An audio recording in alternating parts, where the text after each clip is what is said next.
What up, YouTube? You already know Big Lou tapping back in with what it do with Big Lou NFGR2. Baby. Baya. So you guys probably don't know who that is, that thumbnail. So I'm gonna break it down. This is something that happened to my pops, my dad, and it's happened to a lot of people that I spoke to. So the two people in the thumbnail, the man holding the gun is William J. Brock, 81 years old. On the right, the lady is Lolita Hall, an Uber driver. So what happens is, excuse me, what happens is Mr. Brock was called, and this has been happening a lot with seniors, especially, where somebody will call and they'll sound frantic on the phone, right? So in this, like I said, this happened to my pops for sure. So he answers the phone, hello, and they go, Grandpa, I'm in jail. Grandpa, I need help. But my dad ain't no fool, right? So pops was no fool. My dad was very intelligent, very smart, didn't play games. You know, he knew how, my dad's from the streets, man. So he knew, he could detect some bull jiving crap, immediately. And so he plays along with it, but if he didn't play along with it, like what happened here in this story, where this older man, and he was pretty much the same age as my dad. My dad passed at 80 years old, pretty much 1 month after his 80th birthday. So he would have been 81, coming up on 81 this July. So they're probably the same, 1943 babies, right? So he gets the call saying the same type of stuff, right? I need help. And then, they called asking for some money. And so he ends up, hanging up the phone, and all of a sudden, this person shows up, Lolita Hall shows up. She's sitting outside for a minute, and then she decides to get out the car and go knock on the door, at which time Mr. Brock, William Brock, answers the door with that little revolver there and has her at gunpoint, and he wants to know. So she right away backs up and gets, backpedal, starts getting away from the door, going back towards her car. That was the camera from her car, and she's saying, please, sir, the whole video, she's pleading for him, please, sir, leave me, stop. But who do you? And he's telling her, who do you work for? Because the gig was up. He knew that they were trying to play him, right? And she's like, Uber, I work for Uber, sir. So this dude's an older gentleman, obviously, and he don't even know what Uber is. And maybe he did know what Uber was or is and heard it before, but because of the situation was somebody trying to burn him, right? Get over on him, scam him.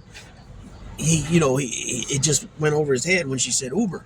That's very well possible. But then the other option is that he just doesn't know what Uber is, or DoorDash, or Uber Eats and all that other stuff, right?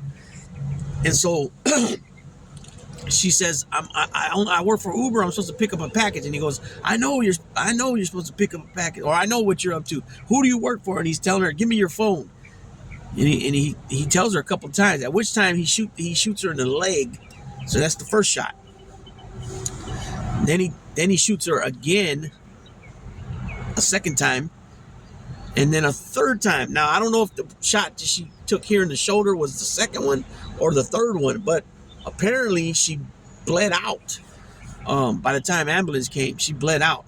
And they said they think there was some type of scuffle because the old man had blood over here on his ears, somewhere over in the ears. So at some point they might have been struggling together, or somehow from her blood it got on him. I don't know exactly, but what ends up happening, he ends up getting indicted on murder charge, right? Because the simple fact is,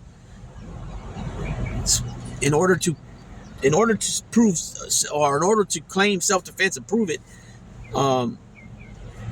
it shows on the tape she's pleading for her life and she's backing up, so she's no threat.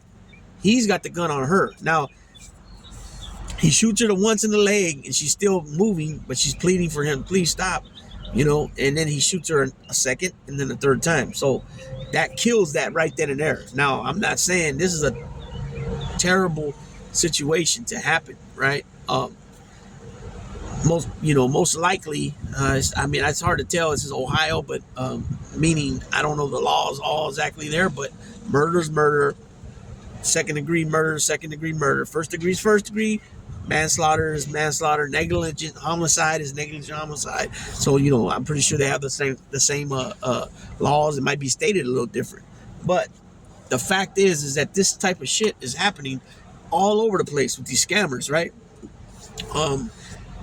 I mean, and you got people calling you from India and Philippines, and I think the Philippines, but for sure India and Sri Lanka and all places around over there, and they'll have an area code number to where you live, and they're able to do that with these apps and stuff.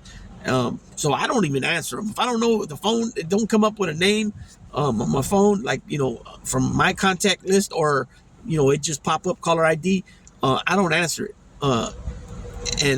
And one reason is too, because when you answer hello, they hear your voice. They got the voice now. They recorded your voice, and if they can use it. Any type in the future, if you have anything that you have with the voice recognition, you know what I mean. So every time the times that I do answer the phone, not knowing who it is, I'll change my voice.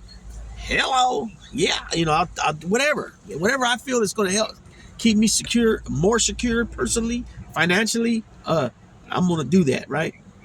It's just cold-blooded. It shows that how these people wake up every day knowing that they're gonna, the goal for the day is to scam people. You know what I'm saying? I mean, this particular story is about a senior, but you got people getting scammed all ages. But they're just like with everything, in my opinion, there's levels to this shit. It's scandalous no matter what. But when you start messing with older people that already worked their whole life, and they saved up this little bit of money, they got a set income coming in, right?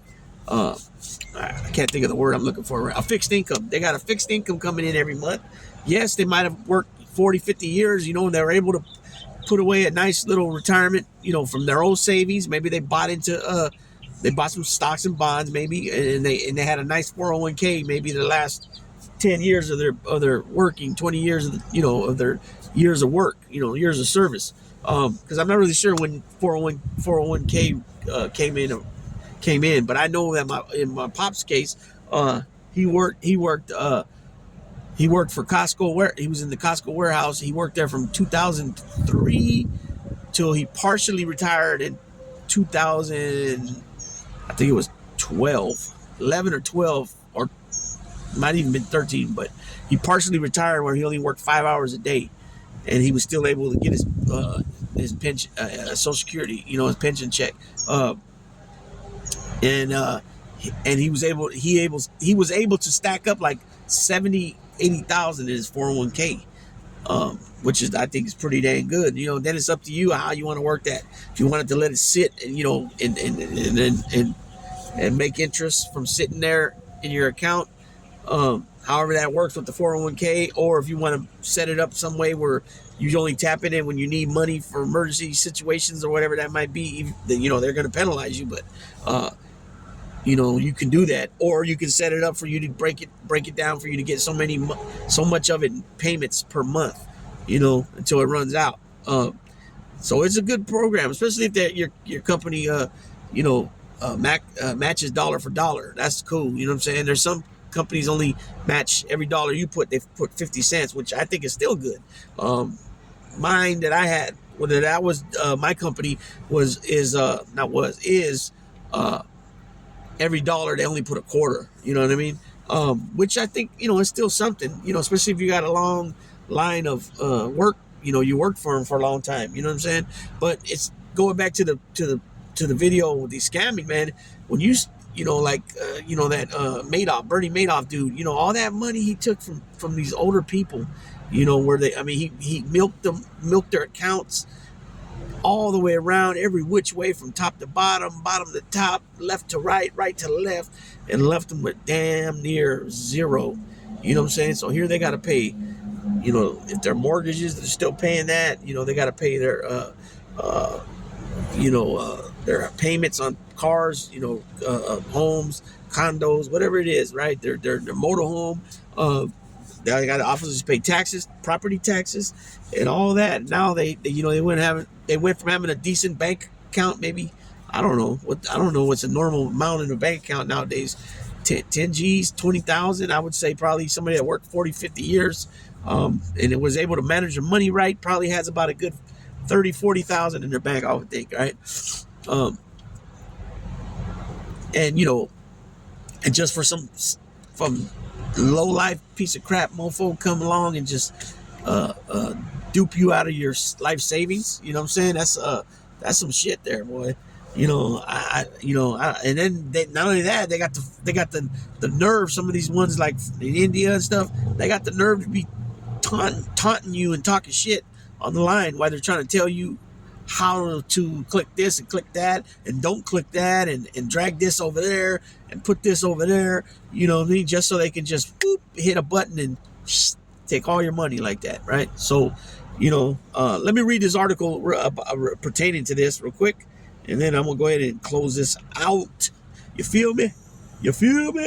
Okay, so here we go.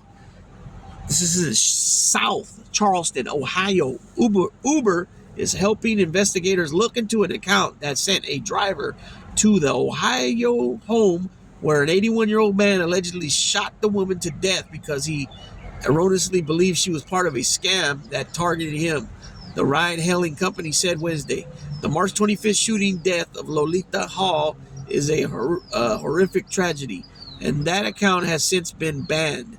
An Uber spokesperson wrote in an email statement, "Our hearts continue to be with Lolita's loved ones as they grieve."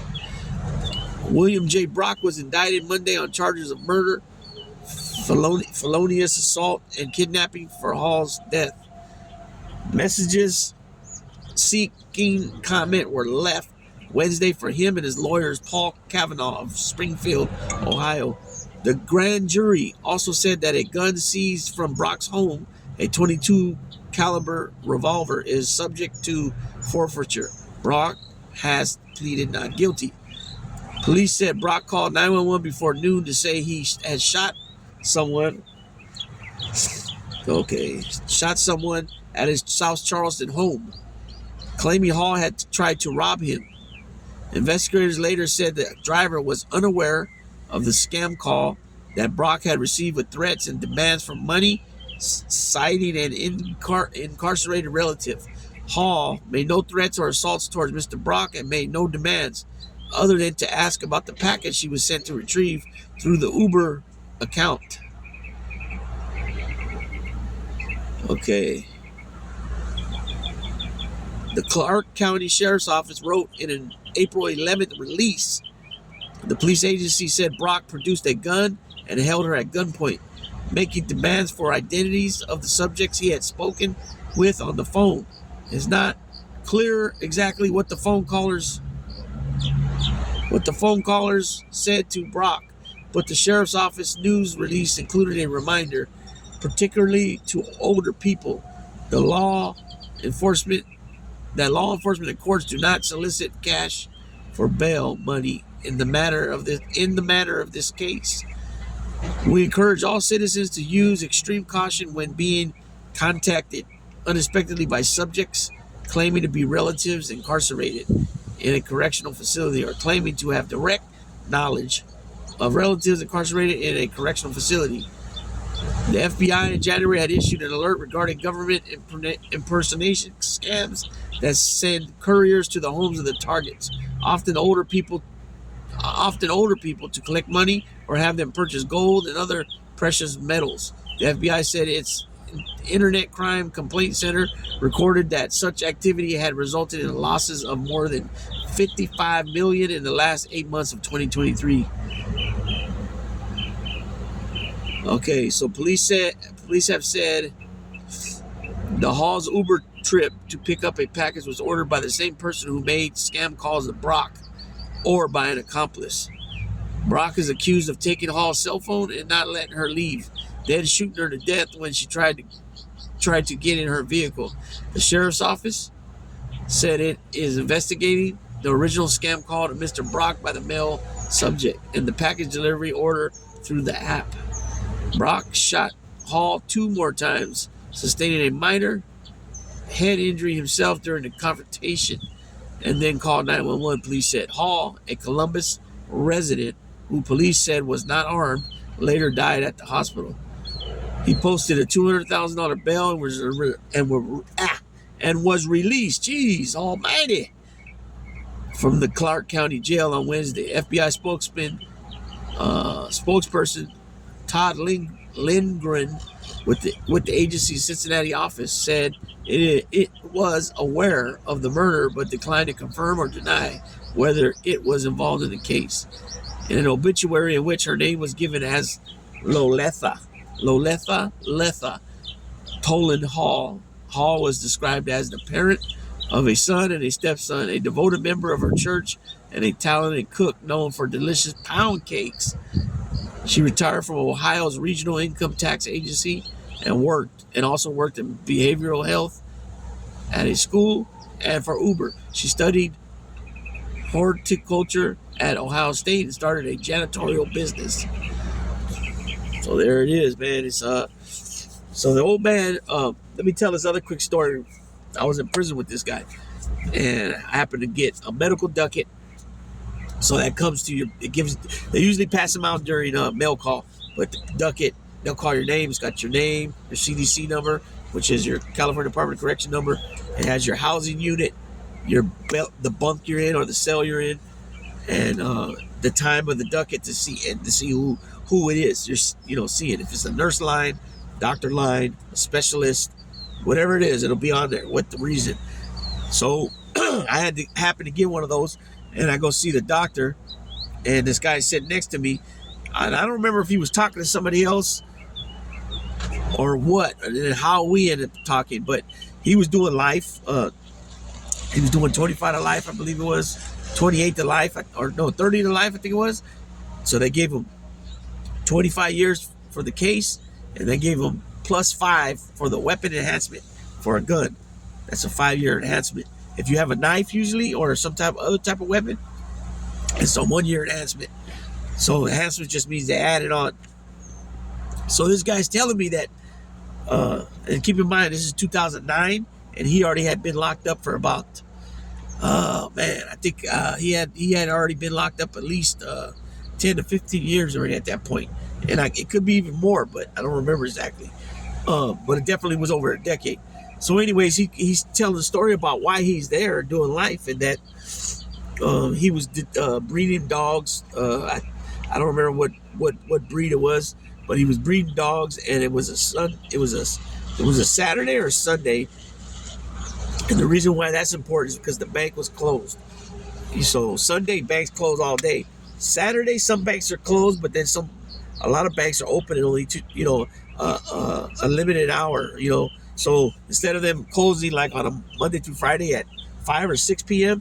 on Saturday, they're closing at like 2 o'clock. Anyways, so when this goes down, it's past that hour. You know what I'm saying? And he was from the next county over from where I'm from, but that is very close, like less than 20, 25 minutes. So anyways, he's telling me about how he bred these dogs. He had puppies. It was the weekend, and he sold like 3 or 4 of them over that Friday evening, Saturday and Sunday, and or Friday evening and Saturday. I don't remember what day he said it happened, on a Saturday or Sunday. Nonetheless, really important. The importance is this: is that banks closed, so he couldn't go to the bank, deposit the money, or deposit the money at the ATM, because I don't think they were doing that at that time. Or maybe he didn't have I don't know what the reason was, but he, obviously the bank's closed, so he didn't even deal with it. He just kept the money in the house. So what happens is these 2 guys come, and they try to rob him, and he pops one, boom, right there, kills him. Right? No. One took off running, and the other one behind him, but the second one he popped. That's right, he popped him in the back while he was running away, and then popped him again.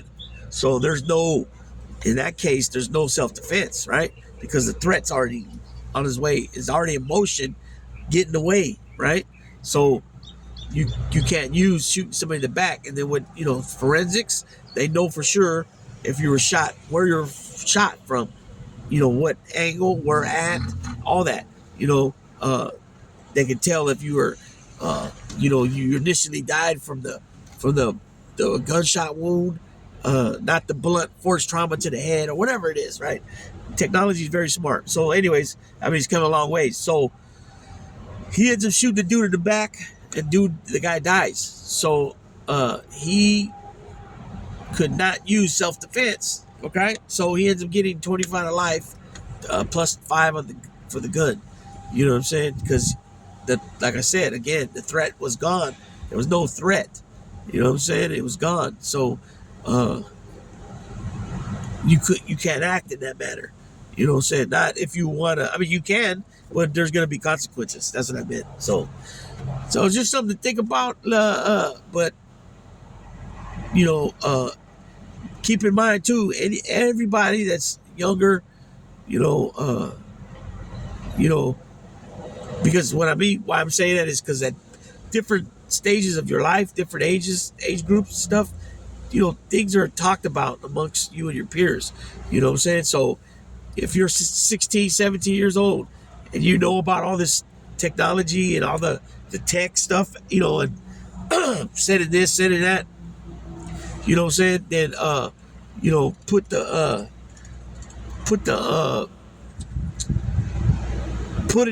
the word in your elders, ears that, hey, look, Gramps, look, Grandma, look, Uncle, whoever it is, look, Auntie, you need to be aware that this type of things are going on, and never agree to send anything. Don't give no information as far as bank records, bank statements, bank routing numbers, bank account numbers, any of that stuff. Nothing. Don't do it.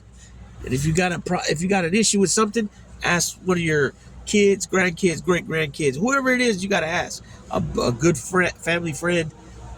Saying do that, but make sure that you young people, great grandkids, the kids, even siblings that are maybe way different in ages, get at your older siblings, man, and let them know about what's going on. A lot of them already know, but they need to know more.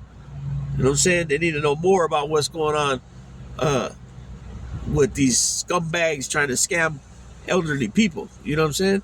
It's too much, man. It's too much, and it's just something you need to always be aware and always do your best to stiff arm it. You know what I'm saying? That's a Heisman move. Stiff arm that thing, right? And get away from it as best you can. Push back off it like a wall, like when you're swimming and they make that turn and they push off the wall with their feet. Push back, right? That said, Big Lou tapping out, baby.